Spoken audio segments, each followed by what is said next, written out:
Dalam konteks geopolitik yang rumit antara Iran dan Israel, peran Amerika Serikat seringkali menjadi titik fokus penting dalam menentukan dinamika regional. Amerika Serikat tidak hanya berperan sebagai sekutu strategis Israel, tetapi juga sebagai pemain kunci yang mempengaruhi stabilitas Timur Tengah secara keseluruhan. Amerika Serikat telah terlibat dalam mendukung Israel dalam banyak aspek, termasuk bantuan militer dan diplomatik yang signifikan. Ini terlihat jelas dalam insiden terkini, di mana Amerika Serikat membantu Israel menangkis serangan drone dan rudal dari Iran. Keterlibatan ini bukan hanya mencerminkan komitmen Amerika terhadap keamanan Israel, tetapi juga menunjukkan peran Amerika dalam menangani ancaman yang dianggap bersama, terutama dari Iran yang dianggap oleh banyak negara barat sebagai sponsor utama konflik di kawasan. Menurut laporan, dalam insiden serangan balasan Iran terhadap Israel, Amerika Serikat aktif membantu Israel dalam mengintersepsi hampir semua drone dan rudal yang diluncurkan oleh Iran, yang menggambarkan kapasitas dan teknologi pertahanan Amerika yang canggih, serta kesediaan Amerika Serikat untuk menggunakan kapabilitas ini untuk mendukung sekutunya. Ini menegaskan kembali posisi Amerika Serikat sebagai penjaga keamanan Israel yang seringkali bertindak sebagai penyeimbang terhadap Iran di kawasan. Keterlibatan Amerika Serikat ini juga berperan dalam dinamika diplomatik yang lebih luas, di mana Amerika seringkali menjadi mediator dalam konflik Israel dan negara-negara Timur Tengah lainnya, sekaligus menjadi pemain utama dalam upaya pencegahan dan penyebaran senjata nuklir yang dilakukan oleh Iran. Amerika Serikat secara terbuka mengkritik program nuklir Iran dan mendukung sanksi internasional yang bertujuan untuk mengurangi kemampuan Iran dalam mengembangkan kapasitas militer yang dapat mengancam stabilitas regional.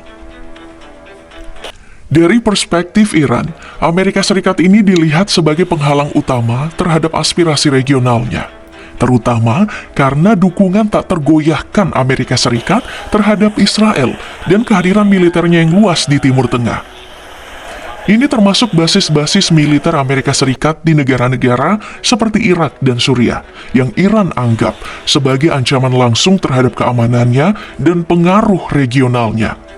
Juga menganggap Amerika Serikat sebagai representasi dari imperialisme yang menjadi musuh utama Iran selama ini.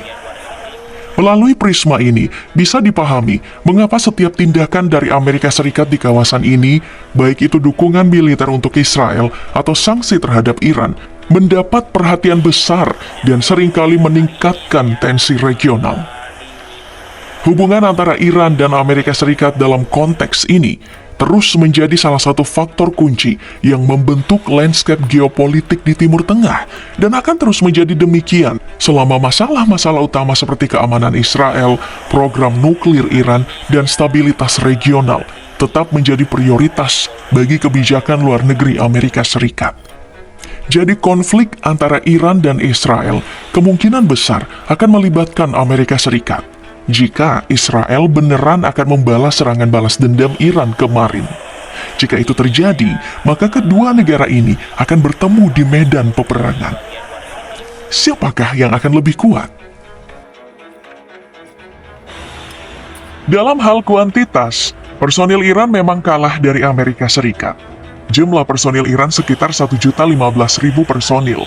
Sementara Amerika Serikat itu perkiraannya sekitar 1.832.000 personil. Tapi, penting untuk melihat persentase antara jumlah personil militer dengan jumlah penduduk kedua negara. Karena paling tidak, militer satu negara itu punya 1% dari jumlah penduduknya. Dan kenyataannya, persentase personil Amerika Serikat hanya 0,5% dari jumlah penduduknya, yang mencapai 300 juta jiwa lebih. Sementara Iran, persentase jumlah personilnya dengan penduduknya itu 1,2%. Jadi, bisa dibilang personil Iran lebih ideal. Dari segi anggaran militer, harus diakui memang tidak ada yang bisa mengalahkan Amerika Serikat.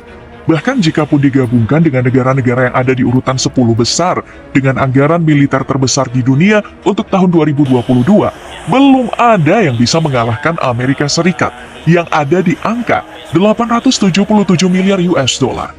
Tapi faktanya, Meski Amerika Serikat membelanjakan lebih banyak dana untuk pertahanan dibandingkan negara lain, angka tersebut cenderung menurun dari tahun ke tahun, bahkan sampai 10 tahun ke depan. Untuk tahun 2023, persentasenya itu 3,1% dari PDB. Sementara Iran terus meningkatkan belanja pertahanannya. Tahun 2022 totalnya itu mencapai 2,59% atau meningkat sebesar 0,4%, yang jumlahnya itu 6,8 miliar US dollar. Sekarang, kita coba bandingkan dengan jumlah alutsista dari kedua negara. Untuk angkatan daratnya, tidak bisa dipungkiri, Amerika Serikat ini lebih unggul dibandingkan dengan Iran. Iran bahkan hanya unggul dari segi sejumlah artilerinya. Jika dilihat di gudang senjata Iran, kenyataannya ada banyak tank tua yang masih beroperasi, seperti M60A1 buatan Amerika Serikat dan Chieftain buatan Inggris. Dua tank tempur utama ini adalah tank yang berasal dari tahun 70-an. Jika dibandingkan dengan tank canggih yang dimiliki oleh musuh-musuh regional dan globalnya, Iran akan sangat terlihat sangat lemah. Alasan Iran masih menggunakan tank-tank tua karena sanksi dan dibatasi oleh anggaran pertahanan. Iran sejak tahun 1979 berada di bawah embargo senjata. Nah, yang menarik itu adalah meski tertatih-tatih oleh sanksi dan anggaran pertahanan yang terbatas, Iran bisa mencapai keberhasilan besar dalam menjaga tanknya yang sudah tua itu agar tetap bisa beroperasi, memodernisasinya untuk kebutuhan khusus Iran. Contohnya Chieftain, tank milik Inggris ini ditingkatkan menjadi tank Mobares yang lebih mumpuni. Begitu juga dengan alutsista udara. Bisa dibilang, Angkatan Udara Iran sudah sejak lama jadi kelemahan dari Iran. Pesawat tempur generasi kedua dan ketiga yang sudah menua, termasuk F-4 Phantom II, F-14, dan turunan Psyche F-5 yang menambah deretan panjang alutsista Angkatan Udara tuanya. Itu pun juga tidak diketahui berapa banyak dari pesawat-pesawat tersebut yang mengalami kerusakan selama beberapa dekade terakhir.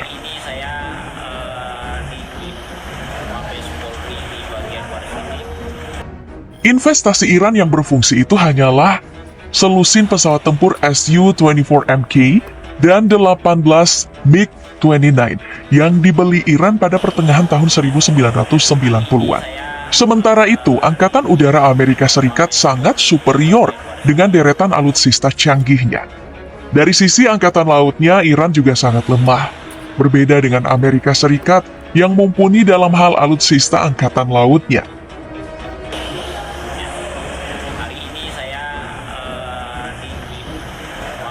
Tapi, untuk mengurangi pengaruh Amerika Serikat di Timur Tengah, Iran berambisi menjadi aktor penting di Teluk Persia dengan menggandeng China dalam hal impor alutsista lautnya.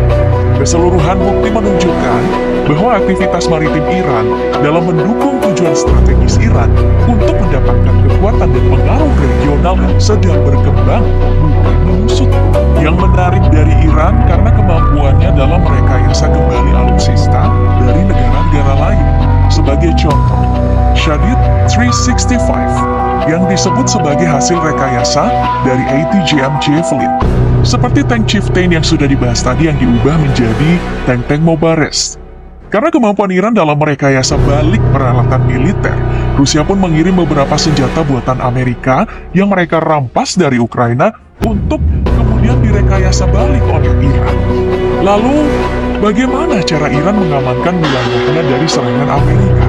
Karena terkena sanksi dan memiliki persediaan peralatan usaha yang besar, Iran telah berupaya keras mengembangkan industri pertahanan dalam negeri selama beberapa dekade terakhir, dan ini justru jadi keuntungan bagi Iran.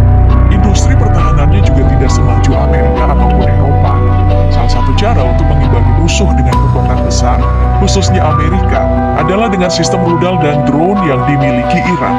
Faktanya, Iran membuat kemajuan yang signifikan dalam mengembangkan atau pengembangan sistem ini.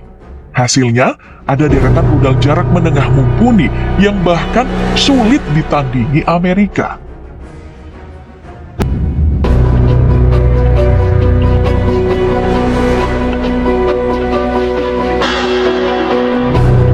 Iran punya segudang persenjataan rudal yang terbesar besar dan beragam di Timur Tengah.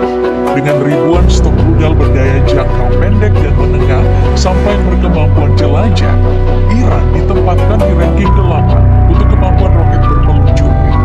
Iran juga punya drone lengkap yang jadi mahkota militernya, yang menurut Iran sama pentingnya dengan program senjata nuklirnya, atau bahkan lebih penting dari itu. Menurut Amerika Serikat, Iran muncul sebagai pemimpin global dalam produksi drone murah dan mematikan. Sebagai contoh, Shahid 149 Gaza. Ini adalah drone dengan daya tahan lama di ketinggian yang serupa dengan MQ-9 Reaper buatan Amerika. Soal harga, perbedaannya itu sangat jauh. Untuk drone Shahid 149 Gaza ini dihargai 20.000 US dollar.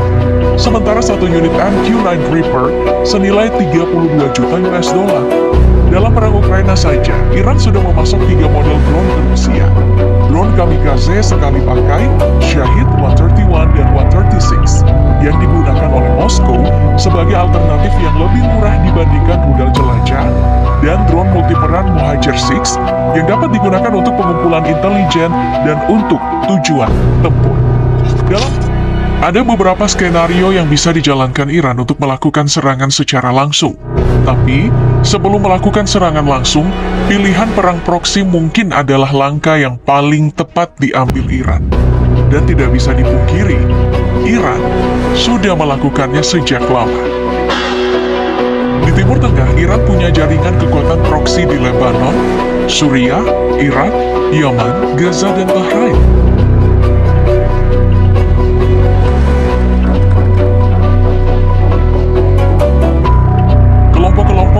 Yang ada di negara tersebut menerima pelatihan, senjata, dan dana dari Iran.